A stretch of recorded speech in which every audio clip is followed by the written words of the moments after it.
With a CNN partner hotel, the world is always at your fingertips. CNN partner hotels, connected to your world.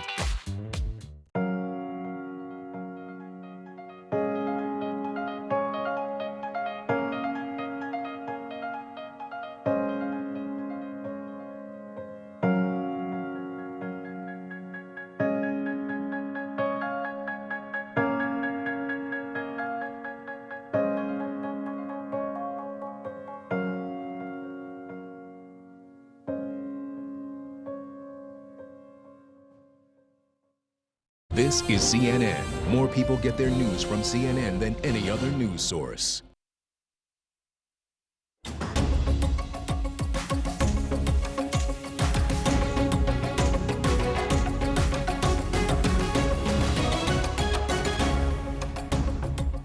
Hello, I'm Zain Asher in New York, and this is One World. Europe is urgently looking for new ways to stop the Kremlin's war machine as Vladimir Putin closes in on a pivotal battlefield victory in Ukraine.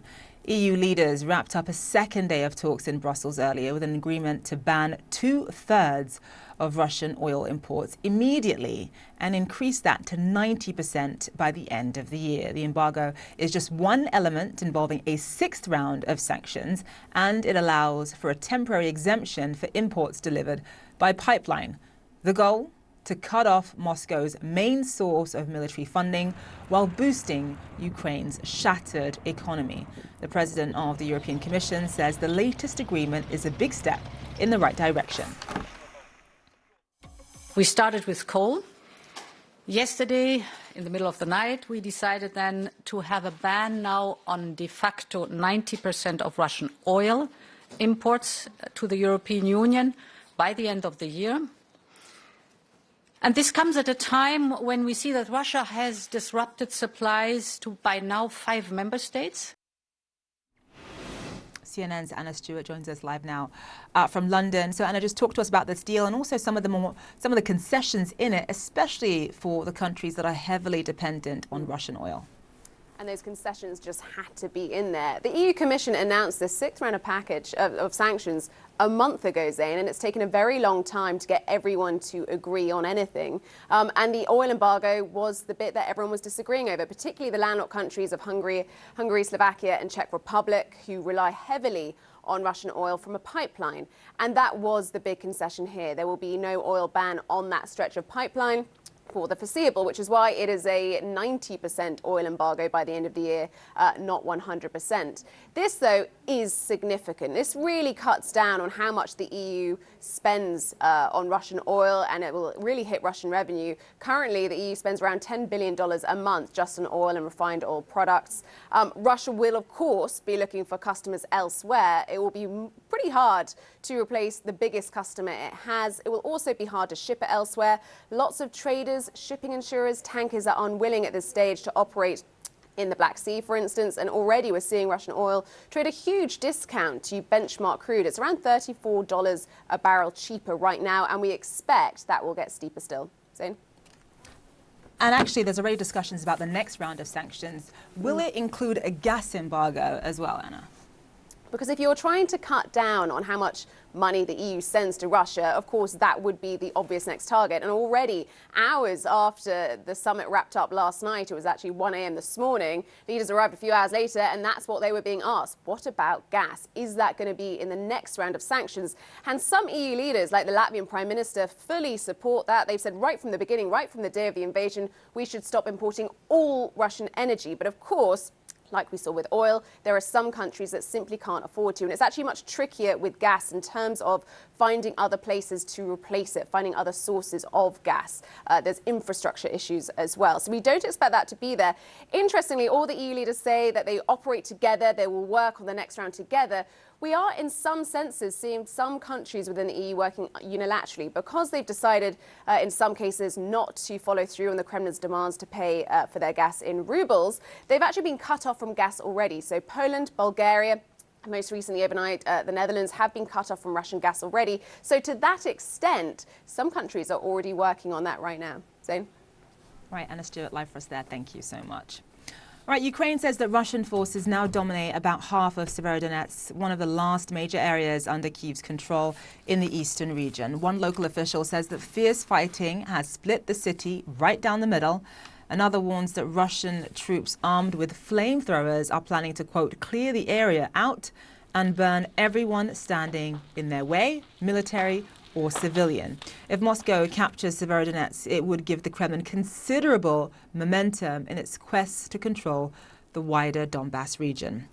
Russia's push through the Luhansk region is leaving cities in ruins. They're valuable to Putin's plans, but there may not be much left for him to take. Nick Payton-Walsh reports on the key city of Lysychansk. This is the last road into Lysychansk. Putin's forces have moved with rare focus here and may soon encircle the pocket of two cities on a river we're driving into. The Ukrainian forces we saw here, mobile, tense, at times edgy. And this is why. Across the river here, the besieged city of Severodonetsk, increasingly more in Russian hands, whoever you ask. We can hear the crackle of gunfire down towards the river below. Well, we were told the Russians have tried already to get into town, and it looks like we might be witnessing another attempt over there. That smoke near one of the remaining bridges into the city.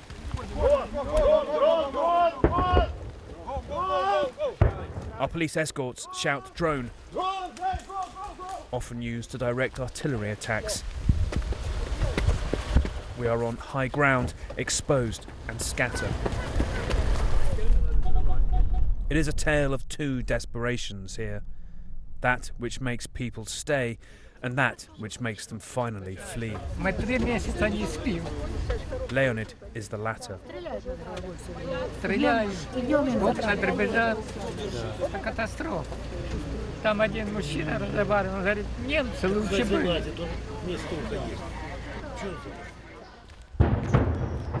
Some who stay are increasingly angry at what's left of the Ukrainian state here.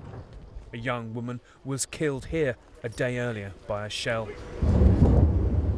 And locals told us not to film, saying cameras attracted shelling. Russia's bloody persistence and unbridled firepower is bringing the kind of victory in the ruins they seem to cherish. This cinema was a bomb shelter, local officials said. It's unclear if, when their huge airstrike hit, the Russian military was aware it had been emptied days earlier. Just startling how whole chunks of this cinema have been thrown into the crater there. There's just the ferocity of the airstrikes we're seeing here, designed simply to get people out of this town. Those who stay among the shards of glass feel abandoned already. Many, many people, but there is no gas or water or power or anything. We asked the aid workers today when it will all come back, and they said there are only prostitutes, junkies, and alcoholics left. That means the aid workers have left here. Lydia is carefully picking up the pieces of the airstrike, which she felt the full force of in her apartment 8 floors up. There's an old lady on the first floor and me with my disabled son. She says he doesn't really understand the war's happening. Retreat lingers in the empty air. If Putin takes here, he may claim he's achieved some of his reduced goals in this invasion. It's now the unenviable choice of Ukraine's leaders. If this is the hill its men and women will die on. Nick Payton-Walsh, CNN, Lysychansk, Ukraine. CNN's Melissa Bell joins us live now from Zaporizhzhia in southeastern Ukraine. Let's talk about Severodonetsk and the Russians capturing half the city. How does Severodonetsk, Melissa, fit into the wider Russian goal to capture the entire Donbass region? It's incredibly important, of course, Zain, because it's been on that front line for so many weeks. The Russians, for a long time, struggling to get through, to encircle it. It's been the subject of fierce fighting. There are 15,000 civilians, as we understand it, trapped inside even now. So this battle and the fact that we seem to see Russian forces gaining the upper hand and essentially taking that city, hugely important because, of course, wars are about front lines, but they're also about momentum. And I think if you look tonight at that front line between Russian-controlled Ukraine and the part of Ukraine I'm standing here in Zaporizhzhia, you get a better idea of why that matters. And here along this part of the front line, further to the south, we've been seeing over the course of the last few days cruise missiles hitting Zaporizhzhia. We've also been seeing closer to the Russian-held territories, which are just 30 miles down the Dnieper, which you see behind me, villages being the target of artillery fire. We hear from here the regular outgoing artillery fire of Ukrainian forces, and of course, further to the west, west of Kherson, the Ukrainians have become another counteroffensive over the course of the weekend to try and push back Russian forces there. So it is now that huge, long line between Russian-controlled Ukraine and this part of Ukraine that is the subject of intense fighting. And of course, that is important because it isn't simply the military aspect that counts, it is also everything else that's going on. For instance, here in Zaporizhzhia, this is a region that has some 5 districts. Tonight, we're learning that 3 of those districts are entirely without communication. So those parts of the greater Zaporizhzhia region that are in Ukrainian hands, that is the story in a huge part of southern Ukraine. Mobile phones have been cut off, internet's been cut off. That is according to Ukrainian spokesman officials. But we're also hearing it from those very many families who find themselves now trapped here in Zaporizhzhia. Remember that we've been seeing these last few days and weeks, tragically, of course, there's many Ukrainians fleeing the bombing, the shelling of cities like Mariupol, the locking down of cities like Kherson. What we're seeing tonight here in Zaporizhzhia are those families who had fled, now trying to get back across a line that is getting harder and harder to get back across. It is that scene of 2 Ukraines that is really setting itself tonight, with a line that continues to inch forward even as it seems to harden, Zain. All right, Melissa Bell-Lifros there. Thank you so much. Ukraine has identified 600 Russian war crime suspects, and about 80 of them are already being prosecuted. That's according to Ukraine's top prosecutor, who met with the International Criminal Court earlier on Tuesday. Ukraine is working with the ICC, which has launched its own investigation. The list of suspects includes top military, political and propaganda officials as well. Every day in Ukraine we have extra 200, 300 war crimes. What we need now, all people on our planet, we need justice. We want accountability. Meantime, a Ukrainian court sentenced 2 Russian soldiers to more than 11 years in prison for what it calls violating the laws of war. The 2 soldiers pleaded guilty. CNN has obtained audio of what appears to be a child saying they had been shot during last week's school massacre in Texas. It was recorded in this Facebook Live video by a resident who says the audio came from the radio of a Customs and Border Protection vehicle outside the school. CNN's Nick Valencia has details. Oh my God. Chilling new video captured an apparent radio call outside Robb Elementary School, where a gunman had opened fire inside classrooms. Are you in there? Oh my God! Where? A kid got shot? They shot a kid? In the video, what sounds like a student says they've been shot. The man who recorded the video, who did not want to be identified, tells CNN the audio came from the radio of a Customs and Border Protection vehicle outside the school in Uvalde, Texas. He said an officer turned off the radio once officers realized he could hear.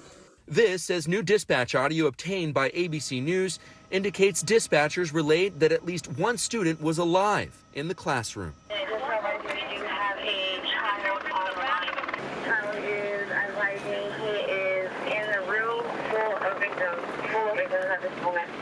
CNN has not been able to independently verify the audio or at what point during the shooting this occurred.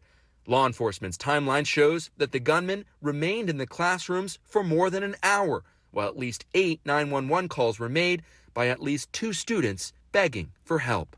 Officers had arrived within 2 minutes, but the commander on the scene decided to wait before confronting the gunman. For the benefit of hindsight, where I'm sitting now, of course it was not the right decision. It was the wrong decision, period. There's no excuse for that. The massacre is one of a string of mass shootings that have left the nation on edge. School districts nationwide are intensifying security protocols, fearing copycat attacks. Like in Buffalo, where a gunman opened fire at a Tops supermarket, killing 10 earlier this month. New safety protocols include all doors remaining locked during the school day, and any person who wishes to enter must call ahead for approval. Americans are on edge, and they're on edge because they don't know if it's going to be their place of worship, a mall, a concert, their children's school. In Uvalde, the community plans for 2 weeks of funeral services to later rest the 21 victims. Uvalde's mayor has decided to postpone a city council meeting in which several new members were to be sworn in, including school police chief Pedro Pete Arredondo. He was elected to the city council earlier this month and reportedly was the official who made the decision not to breach the classrooms while the shooter was locked inside. Arredondo has not spoken to the media since the day of the shooting. The mayor says Arredondo's role in the shooting response will not impact his ability to serve on the council. Arredondo's decision has angered victims' parents, like Amarie Jo Garza's father. They needed to act immediately, you know. There's kids involved, you know, there's a gun involved, there's an active shooter wanting to do harm. Many thanks to our Nick Valencia for that report. And moments ago, we heard from President Joe Biden about his visit to Uvalde, Texas. He reflected on his meeting with families on Sunday and described the pain that they're going through. People sat in a room, about 250 of them in a large room, with me for almost 4 hours. Nobody left. They wanted to, until I spoke to every single person in that room. Every single person. They waited to the very end. And the pain is palpable. And later on in the program, I'm going to be speaking with a survivor of another mass shooting. Sam Zaif lived through the horror in Parkland, Florida back in 2018, and he met with the then president, Donald Trump, to push for change. I'm going to ask him about what he thinks can be done to prevent another tragedy. Also, children dying of hunger in Somalia, the World Bank's $30 billion plan to help combat drought and famine in Somalia and beyond amid a global food crisis. What do you see when you look at the surface? Just that, the surface. But dive deeper and new possibilities emerge. Essential intelligence from S&P Global takes you here, providing the data, risk assessment, and workflow solutions you need to plumb the wonders beneath. A better, more prosperous future awaits. It's yours for the seeking. S&P Global. Seek and prosper. When you invest in people, you give them the opportunity to be more. With up to 20 million young people joining the African workforce each year, empowering the next generation has never been more important. Access Bank's Project LEAD has equipped over 90,000 students with leadership training. And our Pitchathon scheme invests in female entrepreneurs, helping them realize their vision. Access. More than banking.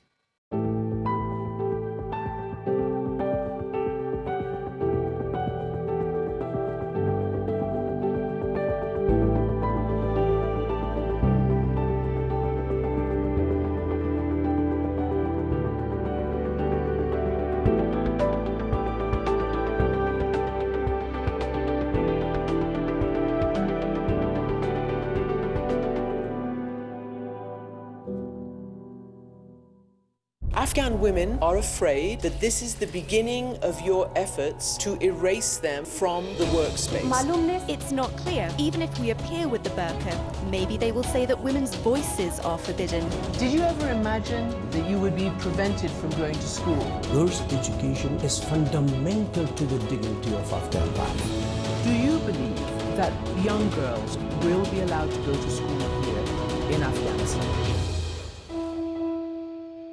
So many questions about what is the federal government doing. Do you get the anger that is out here? How concerned are you about the front line? You don't believe that there's a racial divide here.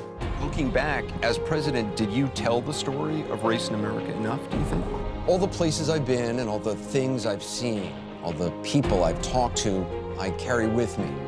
They're a part of what I do right here, holding the powerful accountable, keeping them honest. AC 360, Tuesday through Saturday only on CNN.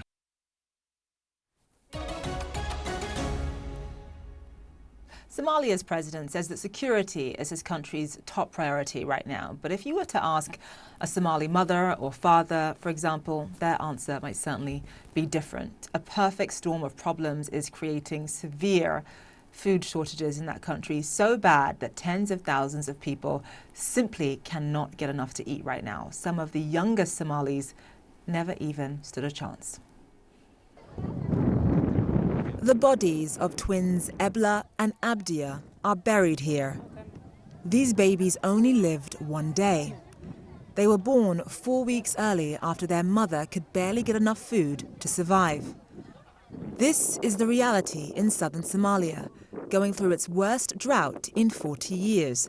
According to the UN, about 81,000 people are facing famine conditions in parts of the country. This is the 4th consecutive drought that we see since 2011, since the famine. The food prices are going up. The COVID impact is still there. The climate change is there. And also conflict continues to be. So we have all the 4 C's in addition to the Ukraine crisis. In addition to the drought, global attention and funding has been focused on the conflict in Ukraine. The war has halted food exports and is driving up prices, causing a global food crisis. 49 million in 43 countries are knocking on famine's door. And what that means, if we don't reach that 49 million, you will have famine, you will have destabilization of nations, and you will have mass migration. The conditions now are much worse than the Arab Spring of 2007, 8, and 9. To make matters worse, high commodity prices, fuel prices and shipping costs have compounded the problem. One Somali farmer is losing up to 80% of projected revenues because of both the drought and high inflation. The high cost of fuel has also affected us. Most of the local farmers are unable to buy fuel as they used to, and as a result, they have incurred losses. Because of the high fuel cost, we are now feeling the spiral effect in the cost of transportation, food, and all other essential commodities. The United Nations plan to provide emergency aid is far from fully funded. Not enough to help all Somalis in need, and not in time to save children like Ebla and Abdia. And as distressing as that sounds, humanitarian aid officials are bracing themselves, warning that global hunger is set to get even worse. Not just for millions of people in East Africa, so-called hunger hotspots everywhere, from Angola to Afghanistan and from Yemen to Myanmar. Aid groups say the world must come through with the funding needed to put food into the mouths of those who desperately need it. With me now is David Malpass, the president of the World Bank. So, David, I'm not sure if you had part of that piece there. We were just talking about children in Somalia dying, not just because of the drought, but also because of the war happening in Ukraine, given the amount of wheat from Ukraine in that country depends on. What is the solution here? What can the World Bank do in terms of funding to make sure that we can alleviate some of the pain and suffering from the world's most vulnerable? Hi, Zain. Well, these are very concerning crises going on and overlapping crises. The food, the fertilizer, the planting cycle.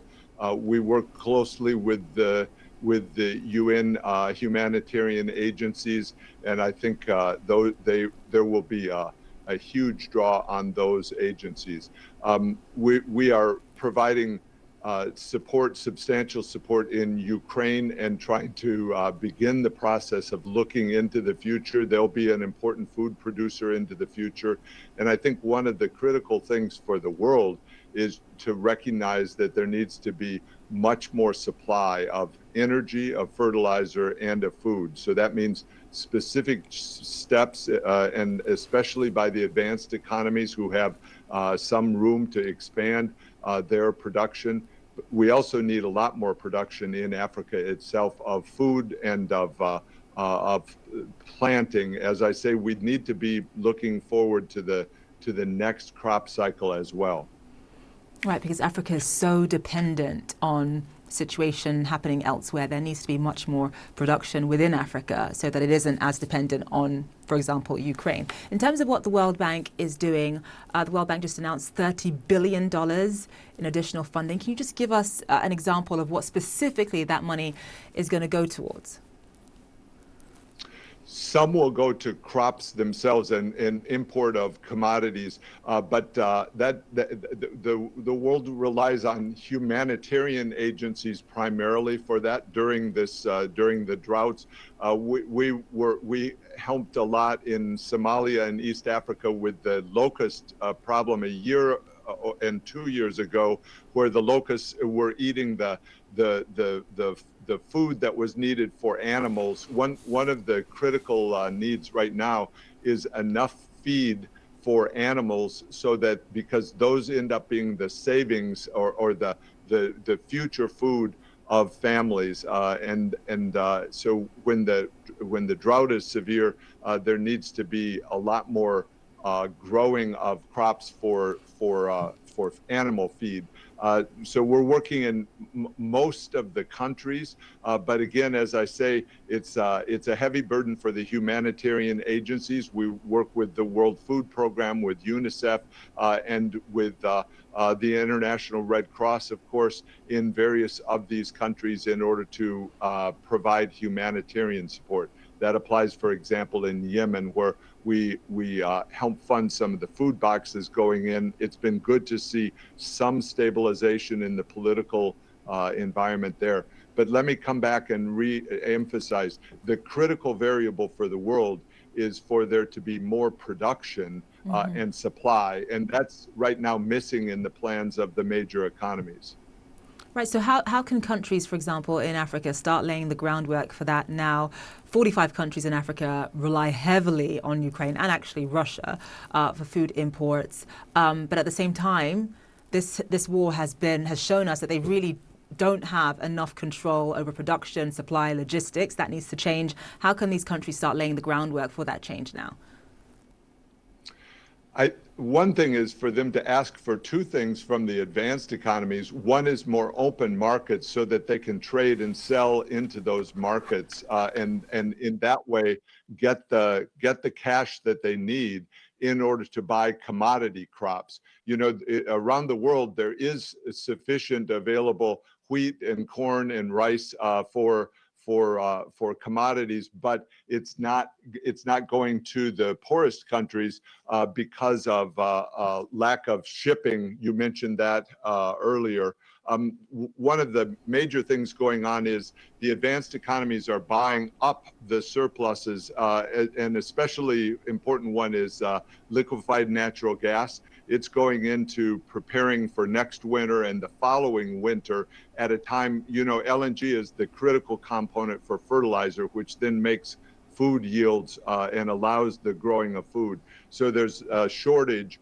And I really want to emphasize the importance of the advanced economies announcing increases in LNG supply. All right, David Malpass live for us there. Thank you so much for joining us. In the wake of mass shootings, survivors push for social justice and change. I lost a best friend, who's practically a brother. And I'm here to use my voice because I know he can't. More than 4 years after the Parkland shooting, I'll speak to survivor Sam Zaif about giving a voice to the voiceless.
Sodexo was created more than 50 years ago by my father, Pierre Bellon. And it's a global catering company and services company all over the world. We have fans in stadium, we have visitors in a museum, we have guests in the conference centers, and Sodexo Life is there to make memorable experiences to all these people. I think it's very important to work with people. We have to work in team spirit. This is very important, to engage them. Team spirit, team of progress, I think it's very, very, spirit of progress is very important. We have to every day do better than the day before, you know, this is important. And also spirit of growth, this is important too.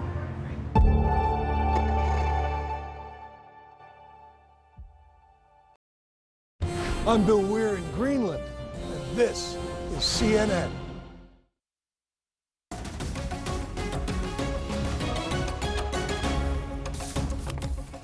Hello and welcome back to One World. Let's catch up on the headlines. Crews in Nepal have recovered the bodies of all 22 people killed in a plane crash on Sunday. The Tara Air jet slammed into a remote mountainside, killing everyone on board. The plane's cockpit voice recorder has now been found. The cause of the crash is still under investigation, although authorities say that bad weather may have played a role.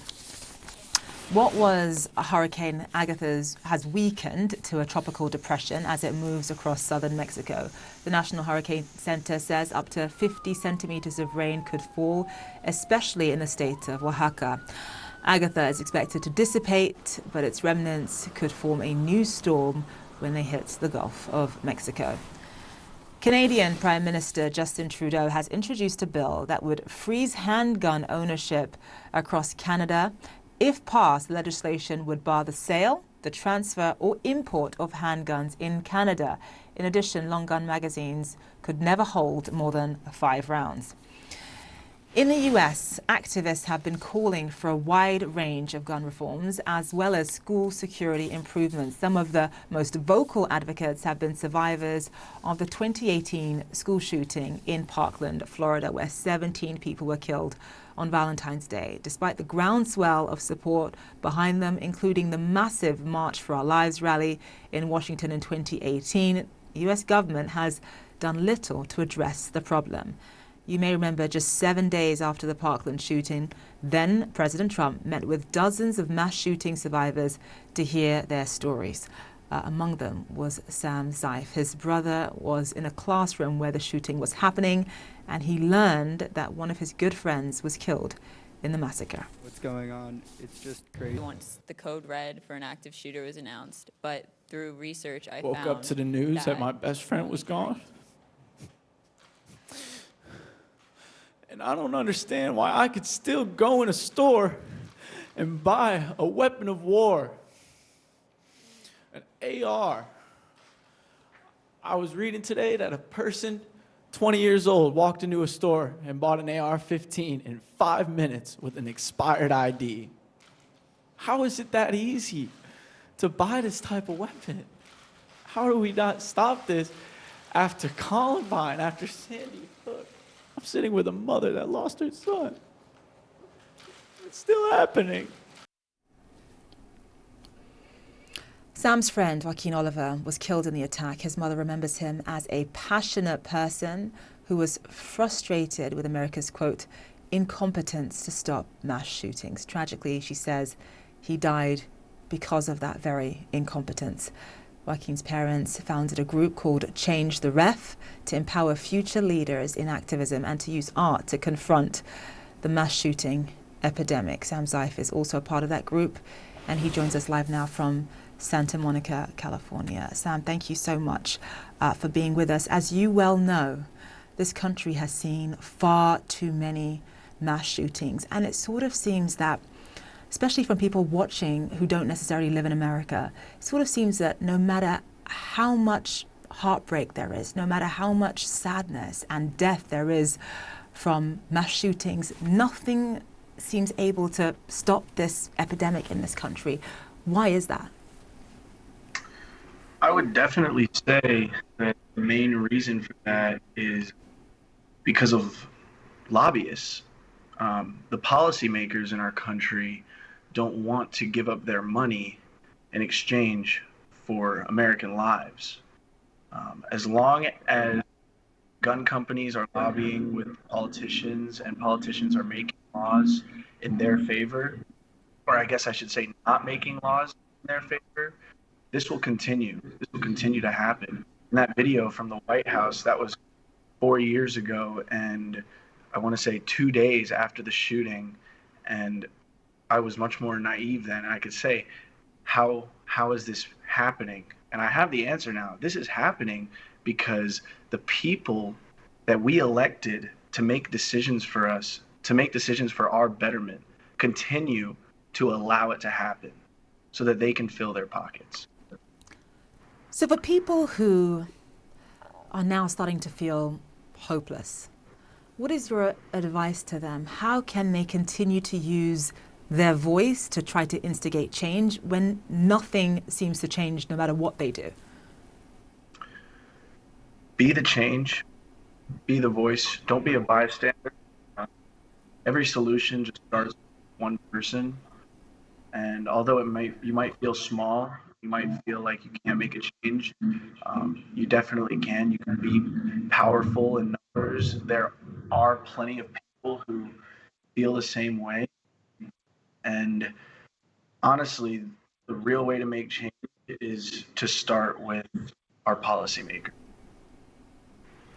You know, with Uvalde, so much has been made about the fact that police waited 1 hour before confronting the shooter. Obviously, also in the Parkland shooting, there was a sheriff's deputy who actually waited outside for about 40 or so minutes before actually going in. And a lot of people were saying, well, just sort of similarly, if that sheriff's deputy had gone inside, perhaps more lives would have been saved. Similarly, there's a lot of anger directed at the police with the Uvalde shooting. There are some who say that a lot of that anger and blame detracts from the bigger issue, which is why on earth is an 18-year-old allowed to go into a store in this country and buy an AR-15?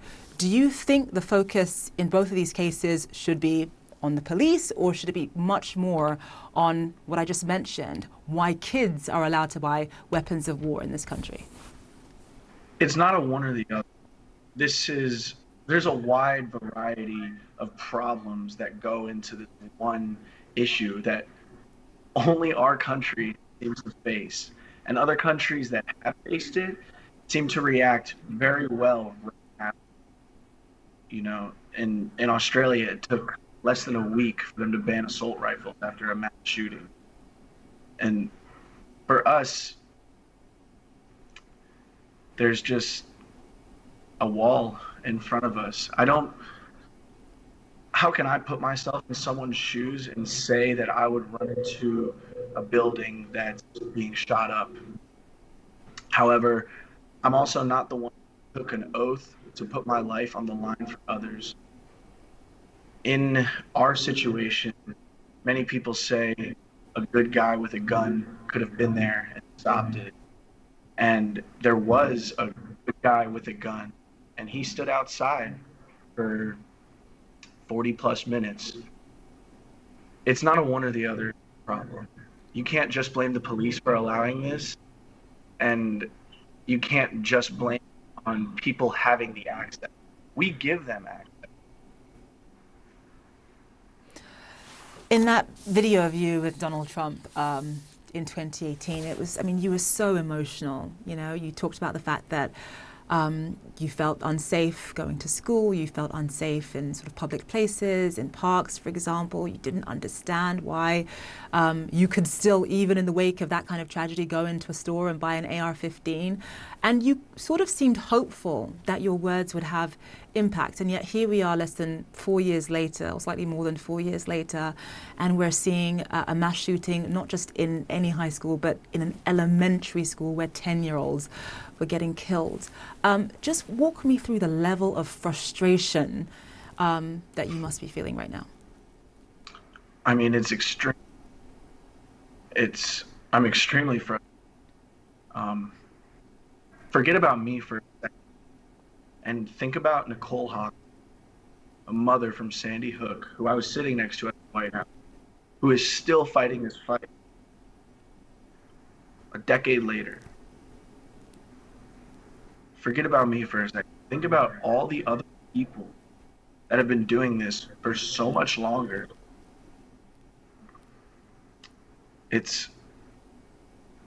I should have known what to expect in the White House. I should have known that Donald Trump wasn't going to do anything. And here we are. There's kids that were murdered in school and should have been graduating. And I have friends that should have been graduating college with me this year. It's an extreme amount of frustration. I don't think I could measure the amount of frustration. I mean, it's heartbreaking to think that communities are still going through this and absolutely nothing is being done. People are trying, but the people with the power do absolutely nothing. Absolutely nothing. Sam Zeif, thank you so much for being with us once again. So sorry for your loss. I know that nothing can really ease that pain. I know you lost your very good friend on that day, but thank you so much for taking the time to talk to us and explain your thoughts. Since the shooting in Uvalde, Texas, we've heard so many tragic stories, but there are also stories of incredible generosity as well. For example, an anonymous donor paid $175,000 to cover the funerals for the victims. That's 19 students and 2 teachers.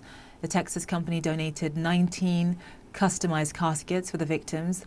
The owner of Soul Shine Industries tells CNN he met with the families to create the customized designs. And then there's the online fundraiser for the children of Irma Garcia. She's one of the teachers who died at the school. And then her husband, Joe, died of a heart attack just days later. So far, the fundraiser has raised more than $2.5 million.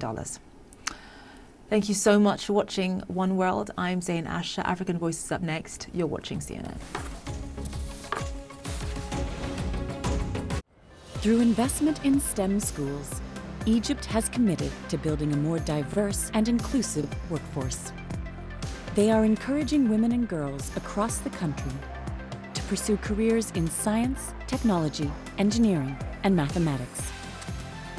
By ensuring that they are not just represented, but are also empowered to thrive across all sectors, Egypt has demonstrated their commitment to investing in the country's youth and in the mission to achieve sustainable development goals.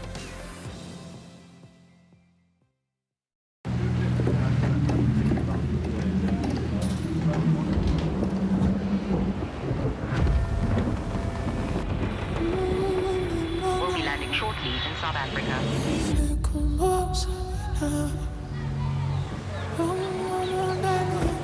Sunny day in Cape Town and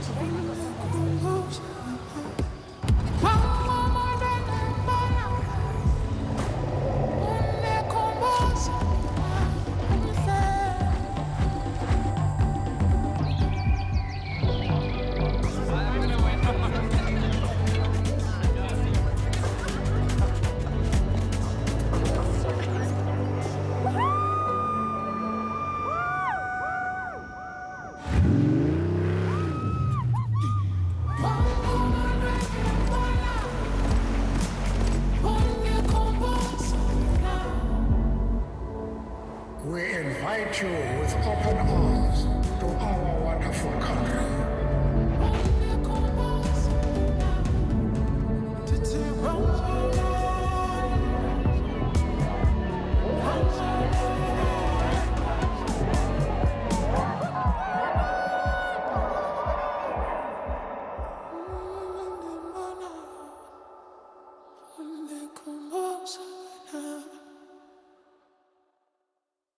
African Voices Changemakers.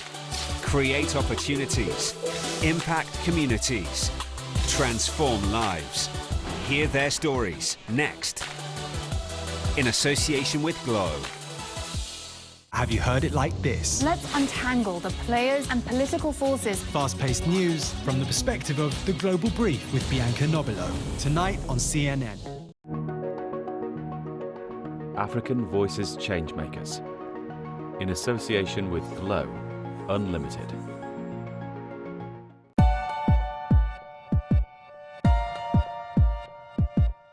Welcome to African Voices.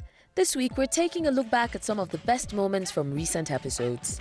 We start in Soweto, South Africa, where one dancer is preserving the Pantsula culture.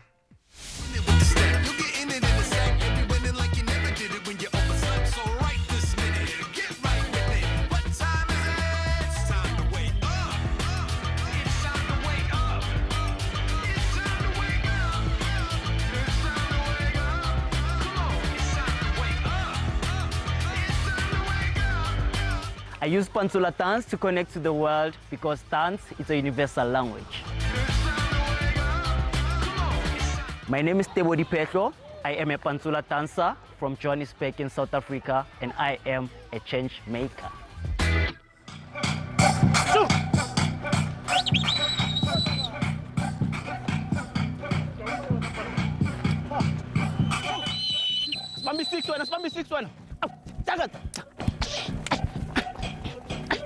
Teboho Difelo, more commonly known as Tebsa, is a professional Pantsula dancer, teacher and choreographer from Soweto.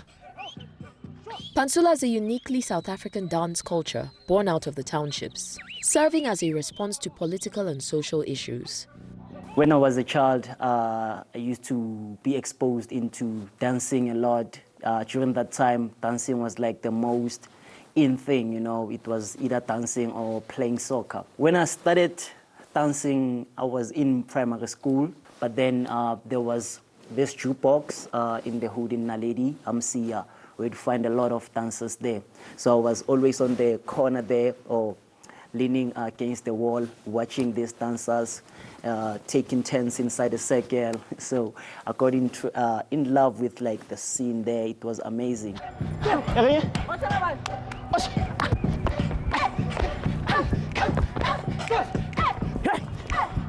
It requires a lot of discipline.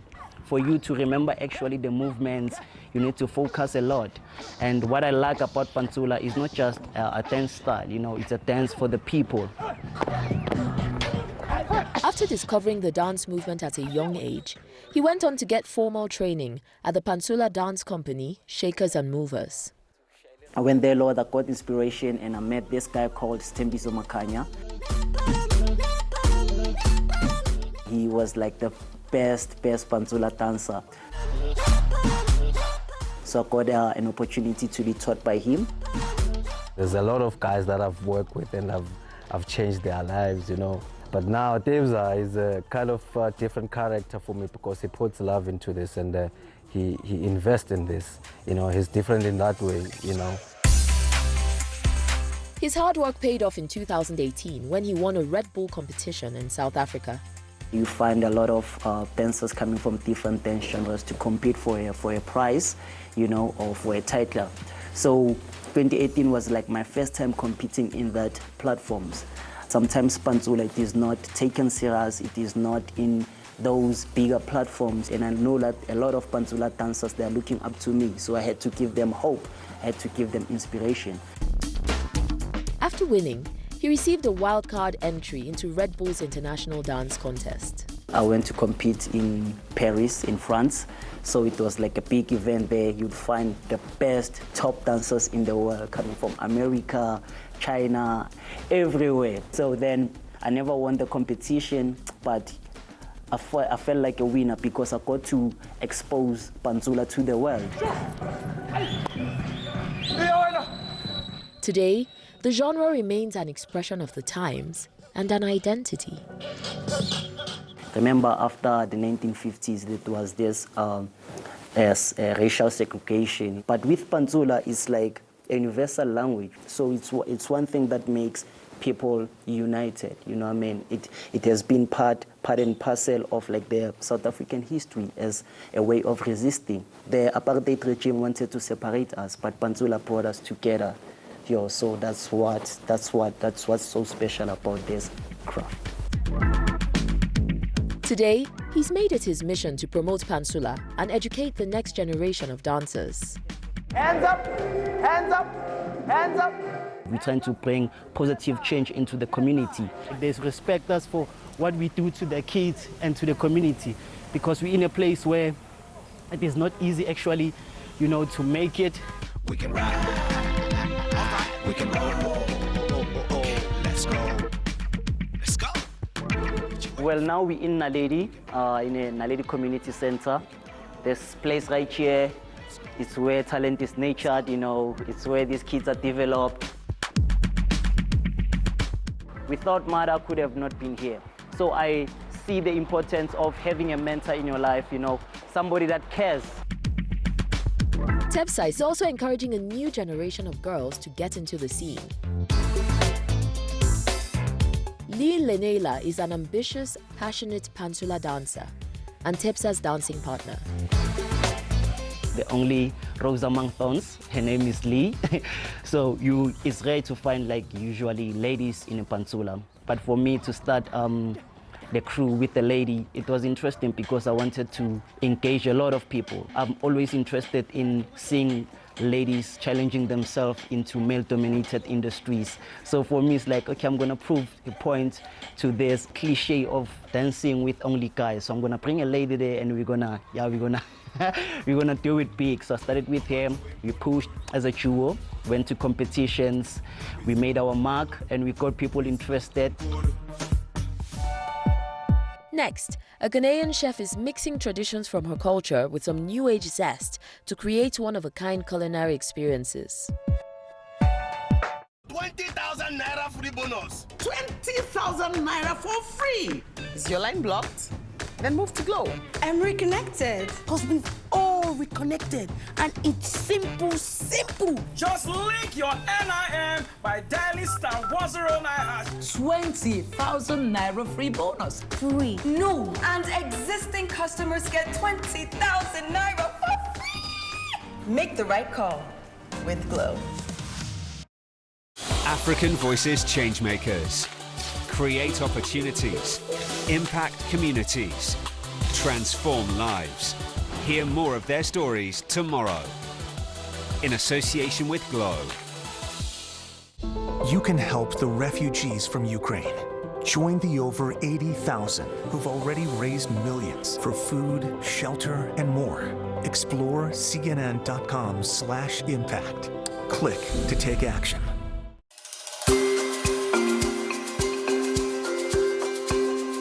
We want to tell the stories that Fulanis are more than headsmen. Chef Fatimata Binta is connecting with the Fulani people, one of the largest nomadic tribes in the world, through food. Our culture is beautiful, our food is amazing. For me, I feel responsible to share that to the world and tell the story, different stories about the people. She opened the Fulani kitchen and began hosting Dine on a Mat experiences to share the tribe's unique cuisine with communities across Ghana and beyond. It's just special always when you source directly from here. Imagine the quality right now. Texture is intact, flavors, and you take it straight to the Dine on a Mat experience. It's just a different level. Well, I used to do this as a kid. Today, she's learning new recipes and sourcing ingredients from a Fulani community outside of Accra. This is moringa leaves, and this is a stew that is authentic in this Fulani community. And she's teaching me. I don't know this stew, so this is very much new to me also. So usually what I do, I come into these communities, I spend time with the locals, the keepers of the authentic recipes, like the grandmother, spend time, watch her cook, and then I take this inspiration back to my kitchen in Accra, and then I do an interpretation of it. It smells so good.